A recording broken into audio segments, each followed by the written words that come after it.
वाणी 12/11/1972।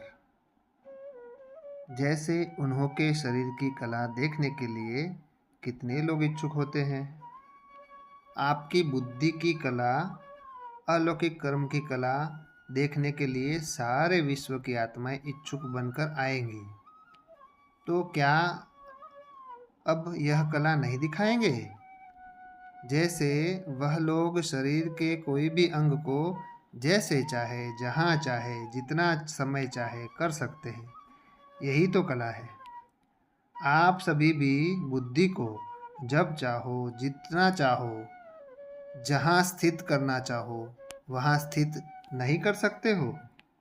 वह है शरीर की बाजी और यह है बुद्धि की। जिसको यह कला आ जाती है वही 16 कला संपन्न बनते हैं। इस कला से ही अन्य सर्व कलाएं स्वतः ही आ जाती है। ऐसे एक देही अभिमानी स्थिति सर्व विकारों को सहज ही शांत कर देती है। ऐसे यही बुद्धि की कला सर्व कलाओं को अपने में भरपूर कर सकती है, वह सर्व कला संपन्न बना सकती है। तो इस कला में कहाँ तक अभ्यासी व अनुभवी बने हो? अभी अभी सभी को डायरेक्शन मिले कि 1 सेकंड में अशरीरी बन जाओ, तो बन सकते हो? 1 सेकंड में स्थित हो सकते हो? जब बहुत कर्म में व्यस्त हो, ऐसे समय भी डायरेक्शन मिले, तब भी क्या ऐसी स्थिति आ सकती है?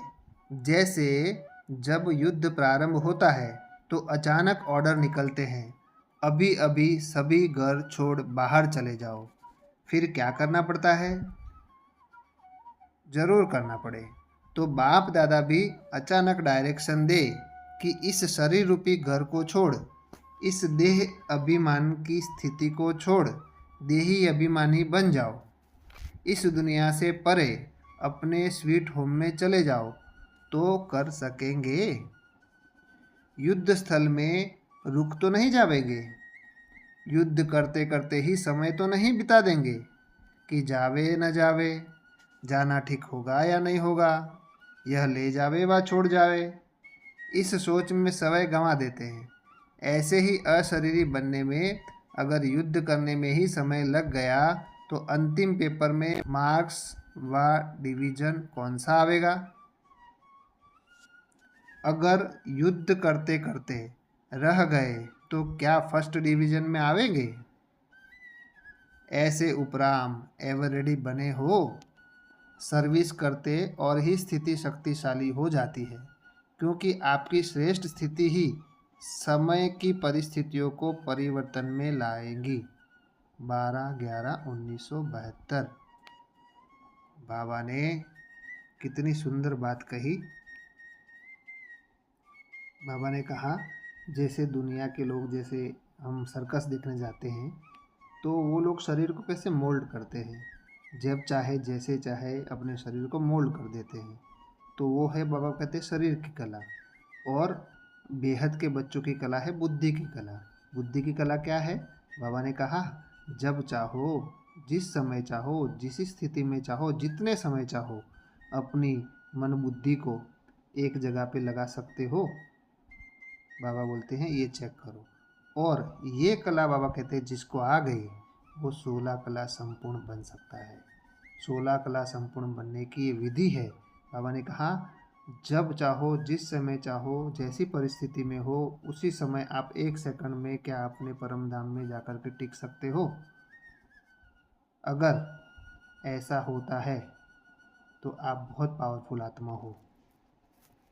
मतलब आपके मन में बहुत सारे तेज संकल्प चल रहे हैं, बहुत फास्ट गति से संकल्प चल रहे हैं, और उस समय आप सारे संकल्पों को स्टॉप करके 1 सेकंड में अपने परम धाम में अपने प्यारे बाबा को देखने लग गए और सारे संकल्प बंद हो गए और सिर्फ बाबा ही दिख रहा है, परम धाम ही दिख रहा है, तो समझना कि आप पावरफुल हो। अगर नहीं होता है तो पुरुषार्थ करना है, अभ्यास करना है, क्योंकि इस मन बुद्धि के खेल से ही 16 कला संपूर्ण बनेंगे, ये बाबा ने बताया। बाबा ने कहा जिसको यह कला आ जाती है वही 16 कला संपन्न बनते हैं।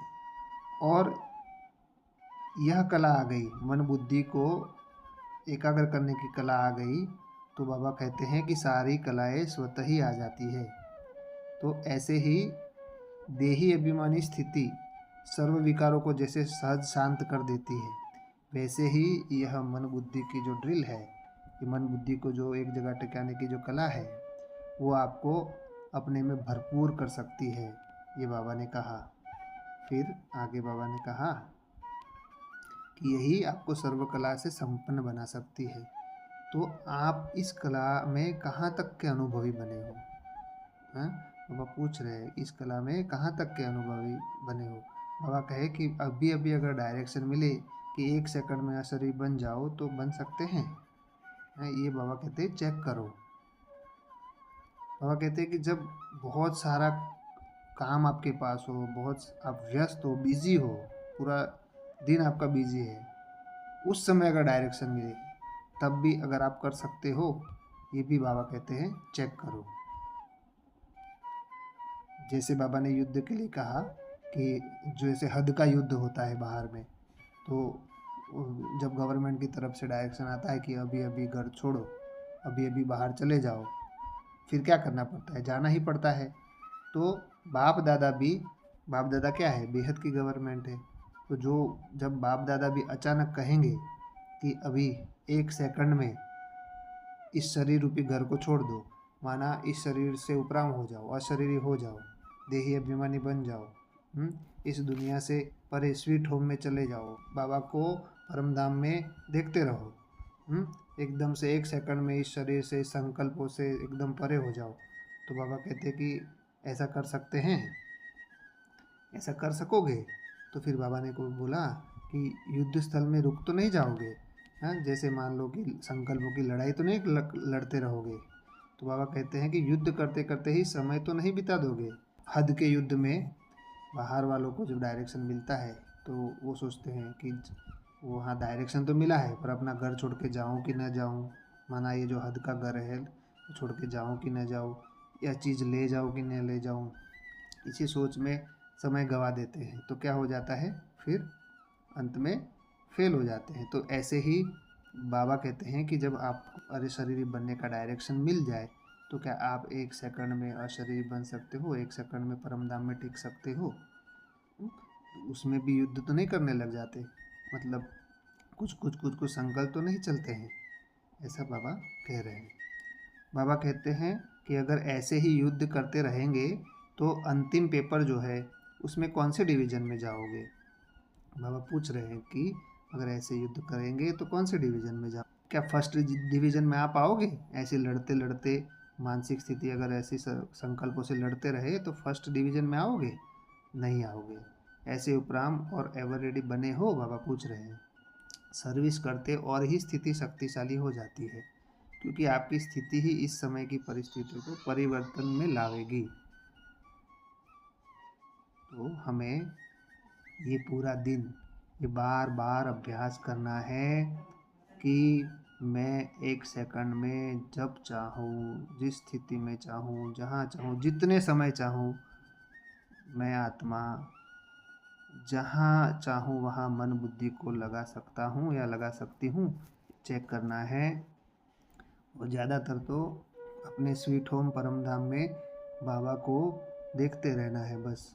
सारे संकल्पों को बंद किया, 1 सेकंड में उड़ के चले गए और सामने परमधाम और बाबा दिख रहा है, बस देखते रहो बाबा को, देखते रहो बाबा को, देखते रहो। और अंदर ही अंदर बाबा से इतना प्रेम उमड़ता रहे, इतनी खुशी उमड़ती रहे, अंदर से एकदम मन गदगद हो जाए, दिल गदगद हो जाए, आत्मा एकदम रोमांच में आ जाए और अंदर से एक अंदरूनी आवाज़ निकले, मेरा बाबा, प्यारा बाबा, मीठा बाबा, अच्छा बाबा। ओ